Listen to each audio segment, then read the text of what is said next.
Good Saturday morning. Thanks for joining us here on West 2 News Sunrise. I'm Kelly Rippin, waking up to very mild temperatures, but changes are on the way.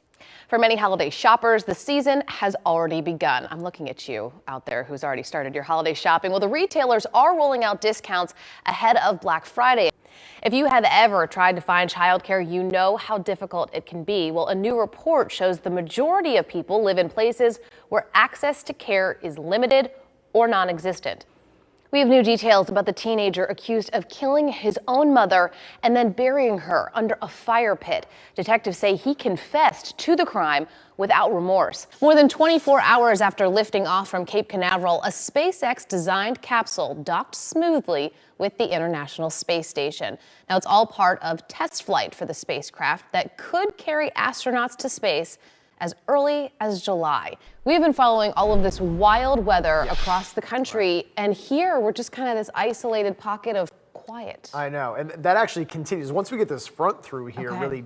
All is clear at the University of Central Florida after a suspicious incident on campus. Orlando police are looking for the person who is setting fires in the Lake Eola Heights neighborhood. Police say a total of 11 fires have been set at 10 different locations. It is being called the deadliest attack on a Jewish place of worship in American history. This morning, the suspect may be in custody, but a motive is still unknown. And right now, houses of worship across Florida have extra security. Governor Rick Scott made that order last night. Orlando shared the pain Pittsburgh is dealing with now during the Pulse shooting. The One Pulse Foundation released a statement yesterday.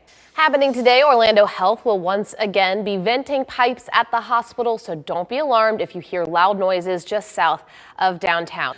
I think you tweeted it. Did anyone hear this yesterday? Nobody replied, so I have no idea. Yeah, if you heard this noise yesterday, tweet at us. Yeah, we just want to know if it happened. That's all. And now it could happen again. Or someone has video. I want to understand more about what this noise is. But the good news is there could be a lot of people outside because it was a beautiful day yesterday, another beautiful day today, except it's starting a little cooler. Yeah.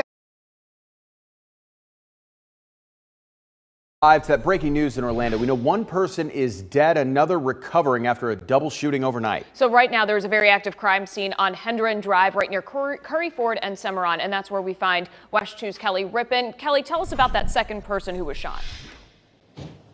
That person we know is in critical condition this morning, and there are many questions about what took place here on Hendron Drive at about 1:30 this morning. I'm going to show you what neighbors here are waking up to and what we can see from our perspective. This investigation is spanning about a block and a half of Hendron Drive. You can see on this side of the street, they've got the evidence markers out on the sidewalk. The scanner right now is taking images of what this street looks like this morning. But then on the other side of the street, they have crime scene tape that goes all along several houses, but looks like it's roping off one specific home. So this is definitely taking them time to collect everything they need out here and try to figure out what happened. Now, initially, a call came in just before 1:30 this morning for the shots fired. And then later, two people showed up at the hospital with injuries. As you guys mentioned, one of those people died as a result of the injuries. The other is still in critical condition. Now, at this point, OPD has not given us any indication on who they may be looking for, or even if they know who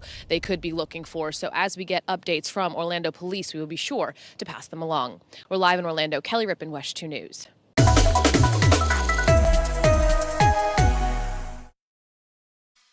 Rib City is known for its good food and atmosphere, but now the restaurant can add quick-thinking staff members to its list of accolades after a waitress jumps in to save a customer. One of my tables started screaming, Tara, help, and I could see that the person she was with couldn't just stop breathing. During the Sunday afternoon lunch rush at Rib City, a customer started choking, and waitress Tara Swiderski jumped into action.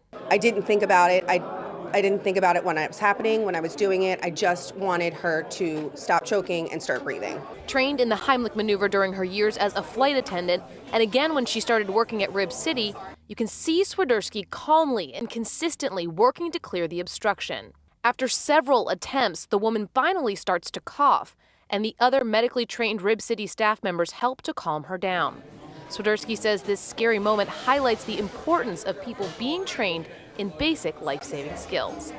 I first want to make restaurants aware that I think that they should train their employees just on the basics. I think it's also important for everyday people to know how to learn the basics as well. You never know if you could be at home, your child, your brother, your sister, your parents, could this happen to them? The woman in the video did not want to be identified, but Rib City staff say she is expected to be okay.